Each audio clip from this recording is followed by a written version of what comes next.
Informações.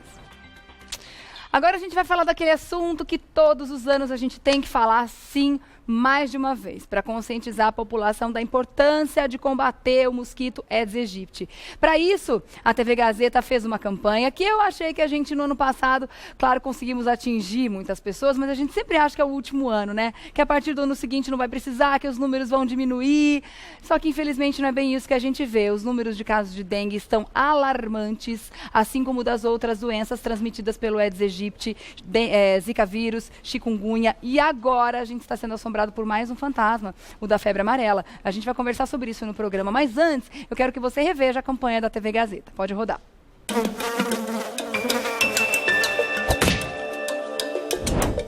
O mosquito Aedes aegypti é responsável pela transmissão da dengue, do Zika vírus e da chikungunya.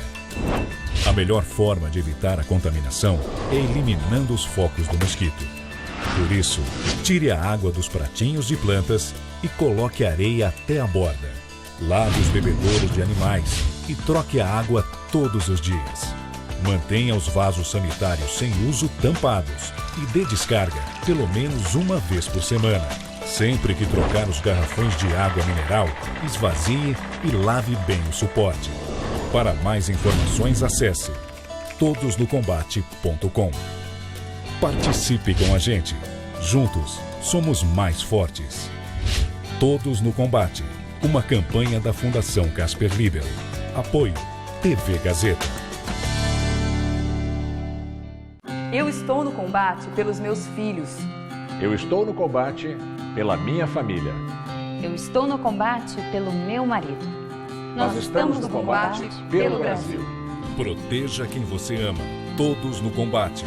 Todos juntos. Vamos vencer a luta contra o mosquito Aedes aegypti. Uma campanha da Fundação Casper Libero. Apoio TV Gazeta. Hashtag Todos no Combate, uma campanha incrível, que eu espero também que você entre nessa com a gente, né? Seja por quem for, pelos seus filhos, pela sua família, pelo seu marido, por você mesmo, né? Pelo seu pet, afinal de contas, eles também são picados pelo mosquito. Então a gente tem que cuidar de quem a gente ama mesmo, combatendo esse mosquito. 10 minutinhos por semana são suficientes, tá? Vamos falar sobre esse assunto com a doutora Melissa Palmieri, ela que é médica da Vigilância Epidemiológica. Bem-vinda, mulheres, tudo bem? Muito obrigada. A gente que agradece a presença. Assunto importante, afinal de contas, a gente não vê os números diminuindo, doutora. Infelizmente, é uma endemia que veio para ficar. Óbvio que nós, como foi falado agora, temos um papel importante. O governo tem um papel, mas nós, enquanto cidadãos, temos um papel importante para evitar que esses casos aumentem. Claro, o governo tem o seu papel, mas se a gente não fizer a nossa parte, o governo não consegue resolver esse problema sozinho. Porque eu não sei exatamente quantos por cento, 80 ou 90, mas a grande maioria dos focos criadores de mosquito de dengue estão dentro das casas das pessoas. Então a gente tem que combater, não é, doutora? É um trabalho exaustivo da vigilância ambiental. Todo caso que é notificado, a vigilância acaba indo na residência e faz uma vistoria até 100 metros e às vezes expandindo para ver criadouros, para que não haja novos mosquitos e que essas doenças estejam se alastrando da forma que está acontecendo no país inteiro, infelizmente. Tá certo. Vamos para as perguntas, então? Vamos. Que apesar de a gente falar bastante a respeito disso, né, as perguntas vão surgindo, essas novas doenças que ainda deixaram muitas dúvidas que surgiram no ano passado, né? Então a gente ainda se confunde um pouco com relação aos sintomas, às consequências, qual é a mais grave. Vamos lá, então. Primeira pergunta é da Maria Cristina. Estamos vendo na mídia muitas pessoas que têm consequências graves dessas doenças. Muitas ficam até um ano sem andar, com tremedeiras, sem movimentos nos braços e outros sintomas mais graves. Por que isso acontece? Devemos nos preocupar? Pergunta boa, né? Vamos falar primeiro do chikungunya, pensando sobre esse aspecto, que na verdade é uma descrição muito genérica. Tem a ver com chikungunya. Tem a ver com chikungunya e vou falar algumas coisas de Zika, o que pode acontecer com dengue também. Tá. Como foi genérico os sintomas descritos, vamos primeiro abordar chikungunya, que é um vírus que pode atacar juntas, chamadas articulações, e infelizmente, assim, 70% na picada vai ter sintomatologia, uma dor articular muito grande e uma artrite muitas vezes aguda que pode persistir até 60 dias. Só que existem casos descritos até 2 anos com dor articular crônica. E isso é um malefício individual, óbvio, a pessoa, tanto é, chikungunya, é interessante esse nome, veio da Tanzânia, que quer dizer homem encurvado. De tanta dor que sente. Exatamente, o nome veio daí. Então, é importante saber que não é um vírus bobinho e que causa uma consequência crônica, de procurar reumatologista, fisioterapeuta. É um sofrimento individual muito grande e para a sociedade, imagina uma pessoa que para de produzir e não trabalhar. Exato, eu ia dizer isso, você para a sua vida por mais de 1 ano, 2, até você conseguir se restabelecer, se é que vai conseguir voltar ao normal depois, 100%. Agora, existe uma outra coisa, por exemplo, o Zika. Viu-se que ele, assim como outras doenças infecciosas, depois de uma infecção aguda, pode desenvolver uma doença neurológica, conhecida como síndrome de Guillain-Barré. Que é derivado do Zika, então, não tem nada a ver com a chikungunya. Pode ser pelo Zika, isso. O chikungunya pode ser, ainda não foi tão descrito quanto o Zika, e a dengue também já se viu. Assim como outros vírus podem, depois de 1 mês ou logo em seguida de uma infecção aguda, desenvolver essa síndrome neurológica.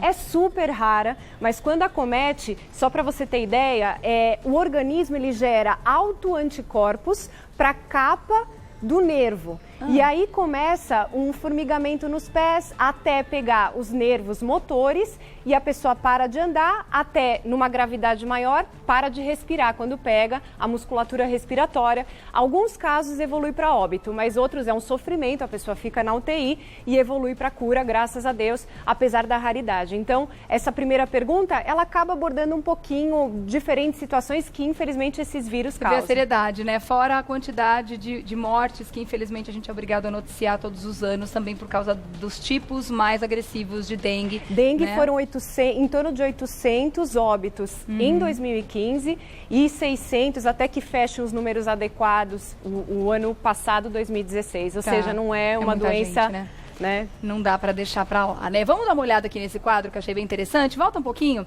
para a gente falar a respeito dos sintomas, antes da pergunta da Marília. A diferença, é importante que as pessoas saibam, porque os sintomas, eles são um pouquinho parecidos, né? Mas tem algumas características que dá para diferenciar uma da outra, mesmo clinicamente, né? Quais são elas, doutora? É uma coisa interessante, Regiane, é que houve uma pesquisa de São José do Rio Preto, que em 800 casos que foram suspeitados dengue, quando eles analisaram essas amostras laboratoriais, 400 eram dengue mesmo, 100 era zika, e 1 era chikungunya e 300 não era nenhuma arbovirose, nenhum desses 3. Então, qual que é o recado? E podia ser uma gripe, poderia ser outro vírus. Qual que é o recado primeiro? Esses sintomas se misturam. Apesar disso que você falou, por exemplo, a dengue é muito frequente, a febre alta, mialgia, que é dor muscular, dor em articulação, náuseas e vômitos, e a pele fica vermelha. A chikungunya, o mais marcado é a dor articular muito forte. Aqui, 50% não vai ter sintomas nenhum. Aqui, 70% vai ter sintomas. E o Zika, o mais frequente dele são essas manchas vermelhas que dão muita coceira, pode ter febre, pode ter dor articular, só que em torno de 20% vai ter sintoma, ou seja, 80% que vai sofrer picada de Zika não vai saber que foi picado. E aí pode vir a ter uma consequência mais grave, no caso da mulher que pensa em ter filhos. O Zika, ele seria aqui o menos vilão, entre aspas, se não tivesse a história do comprometimento da transmissão materno-fetal. Então, assim, ele teria, porque seria uma doença autolimitada, 80% não saberia e estaria tudo certo. Mas tem toda a complicação que a gente tem visto dos casos de microcefalia ou alterações neurológicas no feto das mulheres que foram picadas durante a gestação. Ai, quanto cuidado a gente tem que tomar, né? Vamos ver a pergunta da Marília agora? Pode colocar na tela, por favor. Marília Cardoso. É verdade que o mosquito da dengue, transmissor dessas doenças, só pica as pernas e no período da manhã? Essa pergunta é muito interessante para a gente falar dos hábitos do mosquito da dengue. Primeiro, quem pica é a fêmea. Por quê? Porque ela precisa de alimento, ela é a única hematófaga, é aquela que vai correr atrás de sangue, exatamente. O macho, ele é folgado, ele não pega sangue de ninguém. Sorte nossa, né, gente? Pelo menos já diminui um pouquinho a população que ataca a gente aí.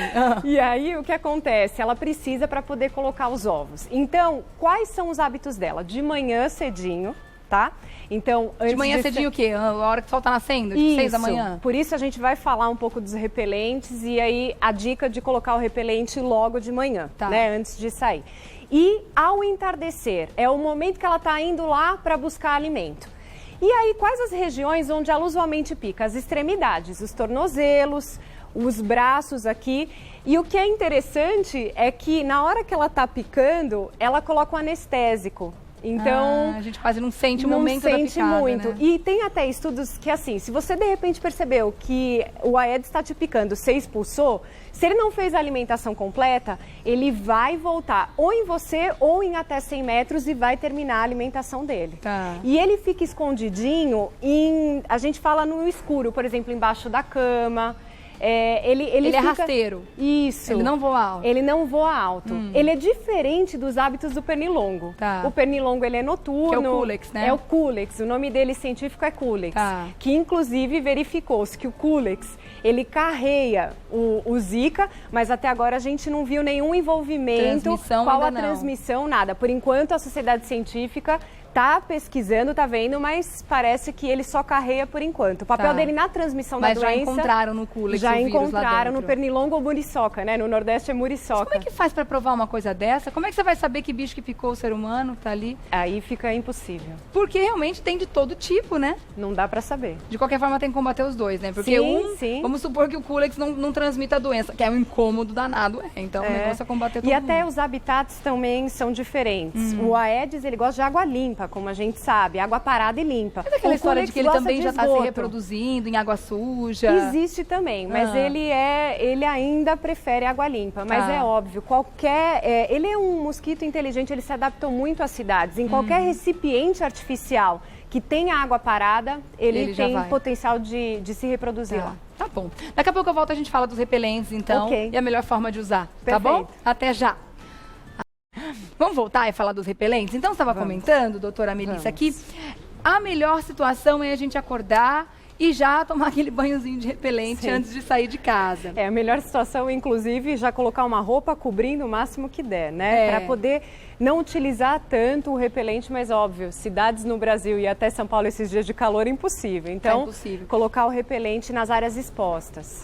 E aí a gente deve reaplicar no fim do dia? Isso, antes de entardecer. Ao entardecer, esse início é o horário que a fêmea vai estar em busca de alimento. E a gente tem... O tipo de veneno, de princípio ativo, enfim, varia de acordo com cada marca. Isso. A gente pode dizer que alguma é mais eficaz do que a outra ou é o tempo de permanência na pele só que muda? É mais o tempo de permanência e a idade liberada pra gente. Na verdade, é a idade que a Anvisa acaba aprovando e o tempo que vai ter ação. E aí são percentuais desse repelente em cada produto. Ele tem uma eficácia desde que... Agora tem gente que acaba passando, reaplicando, aí se torna um risco para a saúde, porque existe uma absorção pequena na pele. Então, é respeitar exatamente o que está descrito nesses produtos.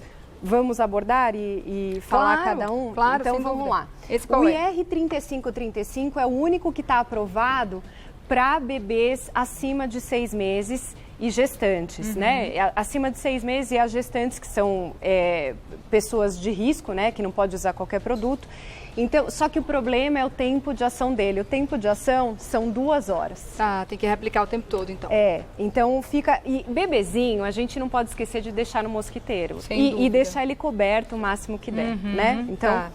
Aqui, esses daqui são liberados com DET acima de 2 anos e mulher grávida também pode.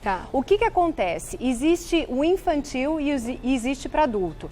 O infantil, ele é até 10% desse princípio ativo e o adulto até 15%.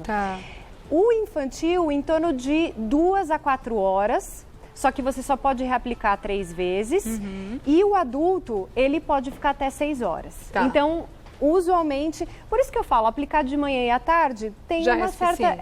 Agora, e aqui eu trouxe por curiosidade que são, a gente falaria elásticos, pulseiras que tem princípio de DET. Eu deixei no plástico porque o cheiro é forte, pode cheirar. Mas você ficar isso o dia inteiro, horrível. É verdade. Mas isso daí... Não é ruim cheirando uma vez, mas o dia todo. Isso você pode adquirir, é mais no exterior, no Brasil... talvez em algumas casas podem vender de trazer esse produto, mas é só para saber que existe. Tá bom. Tá? E esse que prometem durar 10 horas? 10 horas. E o importante dele é que também é acima de 2 anos e mulheres gestantes também está liberado. Mas tem ali infantil também, né, Exatamente. Gente? Tem que atentar para isso. Tá bom. Vamos ver mais uma pergunta, então? Vamos. Mais uma dúvida. Yasmin Lopes. Existe algum medicamento específico para combater ou prevenir a doença? Então, prevenção... Tem uma vacina, a gente pode até falar mais para frente, que foi licenciada no país para dengue, que é uma prevenção através de vacina, tá? A gente vai abordar esse assunto. Mas ainda não vai pegar os 4 tipos. Pega, eu vou dar 66%. Quer que a gente fala da vacina agora? Sim, então vamos lá. Uma resumida. A vacina da dengue, ela tem 66% de eficácia para os 4 tipos de vírus, que tem 1, 2, 3 e 4 da dengue. Só que o interessante dessa vacina licenciada, ela previne 80% das hospitalizações e 90% de casos graves, aqueles que podem evoluir para óbito. Então é interessante, essa é a única vacina disponível somente na rede privada, só que existem outras vacinas também que, inclusive, o governo está desenvolvendo outras, mas já existe uma aliada no serviço privado por enquanto. Para pessoas de 9 a 45 anos, são 3 doses, 0, 6 meses e 12 meses. Óbvio que grávida não pode usar. Tá certo. E aí, está falando sobre medicamento para combater. Infelizmente, medicamento para essas doenças são só sintomáticos para tratar todos os sintomas. Dor, se tiver vômito, se tiver coceira, alergia da vermelhidão. Então, são sintomáticos. O que tem sido aventado, existem estudos, por exemplo, verificando o princípio ativo do chá verde. Tem tido bom resultado in vitro, de que não, você utilizando esse extrato, o vírus ele não consegue entrar no organismo, mas isso in vitro. Eu não gosto de falar isso daí, que senão pode virar uma verdade, que não tem aprovação. A compartilhar via rede social. E infelizmente na mídia, eu já vi várias receitas caseiras falar de inhame, não tem comprovação científica. Existem sim estudos, a doença veio para que a gente pudesse estudar mais, né? Quem sabe alguma coisa natural apareça, né? Tomara. O que seria bom para todo mundo, Exato. Né, gente? Tá certo, então, olha, com toda certeza a gente vai voltar a falar sobre esse assunto, afinal de contas é um assunto que não se esgota, porque infelizmente a doença tá aí, as doenças, né? E ainda agora, como a gente falou do surto rapidamente de febre amarela, que está em Minas Gerais, com várias mortes já confirmadas. No interior de São Paulo também, já houve 2 mortes. Na Grande São Paulo já teve 2 mortes? Não, no interior de São Paulo, Ribeirão Preto e São José do Rio Preto. Já houve mortes. Eu imagino que uma corrida maior, os centros de imunização já está acontecendo. Está uma loucura, todas as unidades estão recebendo essa demanda. Na verdade, por enquanto, é que o homem tem adentrado a área rural e ele acaba tendo esse risco. Existe um risco sim, talvez a febre amarela vir para a urbana? É um risco que temos, né? Mas, por enquanto, esses casos que aconteceram foram pessoas que adentraram a área silvestre, que é onde acaba circulando o vírus e acaba matando muitos macacos, que são os que fazem parte do ciclo da transmissão de febre amarela silvestre. E o homem, na hora que entra, ele sofre também, né? Cuidar, porque a letalidade da febre amarela realmente é muito grande, é alta, e aí existe vacina, então não tem por que a gente não se vacinar, né, gente? Aliás, para os bebês, 9 meses, depois reforço com 4 anos. Isso, exatamente. Né? E para adulto, o adulto olhar se ele vacinou alguma vez e fazer em 10 anos. Antigamente tinha um reforço de 10 em 10, mas a Organização Mundial da Saúde só falou 2 doses na vida já é o suficiente. Tá bom, agora tá precisando de mais. Tá certo. Deixa eu agradecer então a doutora Melissa Palmieri, que é médica da Vigilância Epidemiológica. Vou deixar aqui também um site para você fazer contato, hermespardini.com.br, Hermes com H, hermespardini.com.br ou @doutora_Melissa_Palmieri no Instagram. É isso? Perfeito. Obrigada. Obrigada. Muito obrigada pelo esclarecimento.